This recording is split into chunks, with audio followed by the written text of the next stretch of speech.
Welcome to the Judaism From Within podcast, the podcast where we delve into, elaborate, and bring out the thinking and the ideas of Rav Shamson Rephel Hirsch.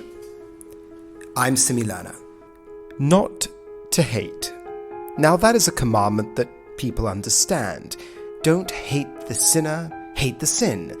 It's a classic cliche that's trotted out. But often I feel there's something missing, especially with an emotion as powerful as hate. When is it appropriate? That's a genuine question to ask. When is it a good thing that all those negative characteristics and negative baggage that comes along with the emotion of hate, it's still worth it, and it's appropriate?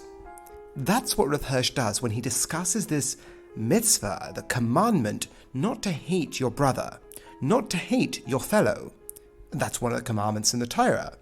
And the reasoning for this, I think, can only be elaborated when you can actually point to its actual limit. Where is the fault line? At what point do we say, no, in this case, with all we just said, hate is appropriate? I do recognize that that's a strange way to go around this mitzvah. Often people will just tell you the devastating consequences that come along with it. But when is it worth it? I think that really lights up this commandment as something that can help us not only understand the emotion, but also other ideas that arise in the Torah. So to begin with, what do we mean by hate? Well, hate is directed at an individual. When hate is directed at an individual, Rav Hirsch says the hate is a manifestation of a deeper emotion. The deeper emotion is fear. Fear that that person's existence, his being, somehow diminishes my own. Now, let's just play that out less symbolically. If Bob exists, for some reason, Bob's continued existence somehow makes me feel incomplete. And with Bob being gotten rid of, Bob being out of the picture, his existence being annihilated, I will be more complete.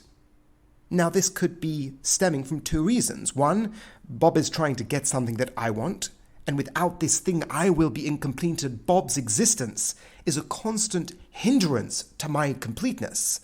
And the reason why I say fear is a deeper root of this hate, which is a manifestation, is because there is something in the world that I feel I need to complete myself.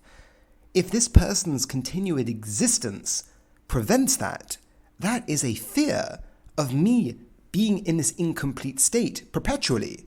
If that person's existence was only out of the picture, if Bob just simply was not here, I could be complete. So this is the first manifestation of hate. The second manifestation of hate is genuine injury. He hurt me by word or deed. Pain, suffering was caused by this person. Andrew made me suffer. He made me go through pain. And I hate him for it. Because his continued existence either puts me in danger, which case we have that same emotion of fear mulling at the bottom, or his existence reminds me of my pain. And living in such a state of continual reminder of such pain, once again, the root there is fear. And without him there, I will be complete. So the constant feeling of incompleteness, of a lack of authenticity, of being myself because of his existence, from that emotion arises hate. So we have the two causes of hate: injury and obstruction. So what to do about it? Rav Hirsch really simply questions the premise. Your completeness, the control you are giving over to another, your completeness is in the other's non-existence. But do you really believe that? If you take as a premise in your life that God exists, that the God of the Torah is a real phenomena, then the locus of control isn't with his non-existence. It's with you. You can choose whether to be complete or not complete because you know your continuous ability to get things you want isn't completely up to you. It's up to God's blessing. God is the one who bestows and the one who takes away. If you take that premise seriously, someone else standing in your way, it might come or it might not come, but them being there cannot be the only factor that stops it or allows it to come to you. I know that sounds slightly cliche, but that is the point. A cliche is often an idea that's so obvious. If you take the premise seriously, and we're dealing with the first cause of hate, if you take the premise seriously, that what comes to you is in the hands of God, that when it comes to the locus of control, the point of you being able to exhibit control over your completeness, over your feeling of being complete and whole and authentic, you're giving over to the one that you hate and putting it in his existence or non-existence. But that's foolish, because you're the only one who can decide to be complete, and it is based off a faulty premise. That if he was no longer there, you would get it? What possible guarantee do you have of that? You don't. In which case, this hate which you harbor in your heart, the fear that gives rise to it, is a misplaced fear. And I do recognize it's easy to parrot these ideas over. And my point isn't that someone can simply integrate them, because we can't, we're human. But hearing the ideas give over and ways out being articulated, I think there's a value in it. Because the next ones I find emotionally unsatisfying, but I do think it's true. Someone genuinely caused you pain. Now, I've never experienced true malevolence, but it's suffering like all other suffering. His punishment will come. His just deserts will arrive, and he will suffer. But from your point of view, the experience you go through falls under the category of all other suffering we have. It either has a justification or it doesn't have a justification. The justification from the Jewish standpoint is that we grow from it. If someone is put through a painful situation, they have the ability to develop themselves into the person who can help people based off that experience. You grow from the suffering. That makes the suffering bearable. But that's the Jewish claim.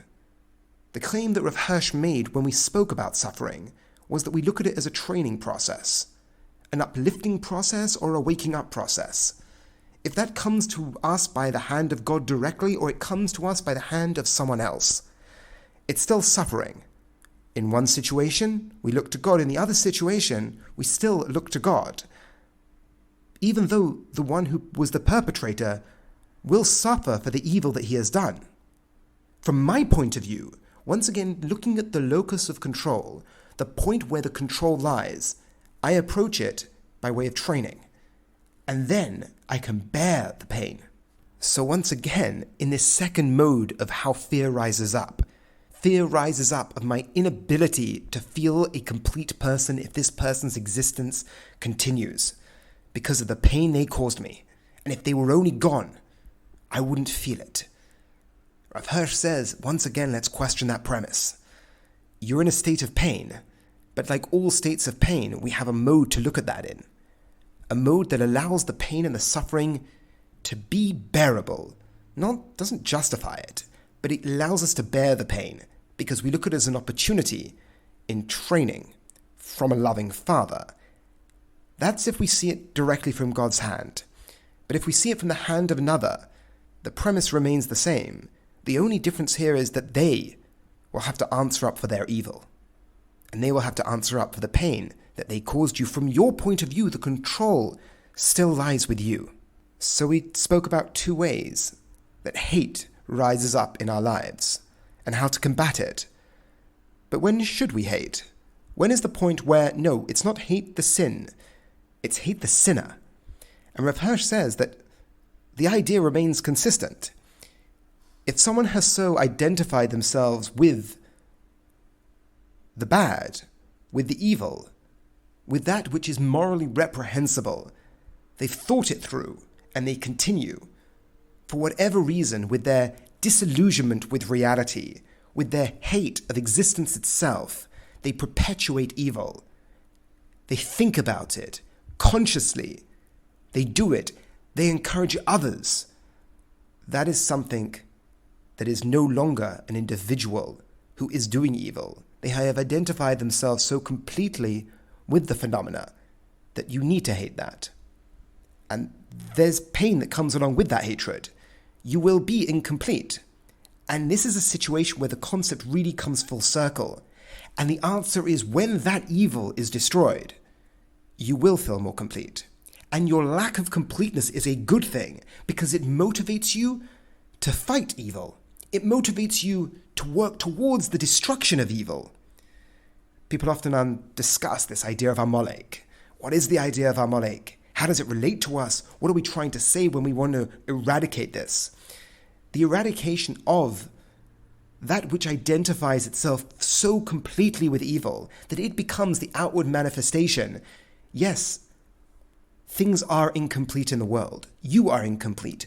God himself is said to be incomplete when evil persists. Hence hatred that is stemming from fear, but a fear that is justified, because you should fear evil, because evil needs that emotion of hate, because its destruction really does allow us to be complete, does allow the world to be complete. Putting this another way, this is really the opposite of the Christian notion of love your enemy, turn the other cheek. This is how Torah morality, or the morality of halacha, integrates both love and justice. There are times you don't seep his humanity from him. His humanity doesn't bleed out. His humanity remains. He's a brother, she's a sister. But if they've so identified with evil, that you should fear. And that motivates its eradication. Because compassion for evil is evil towards the compassionate. So it comes full circle. We avoid hatred because it is stemming from a fear that your completeness is impossible.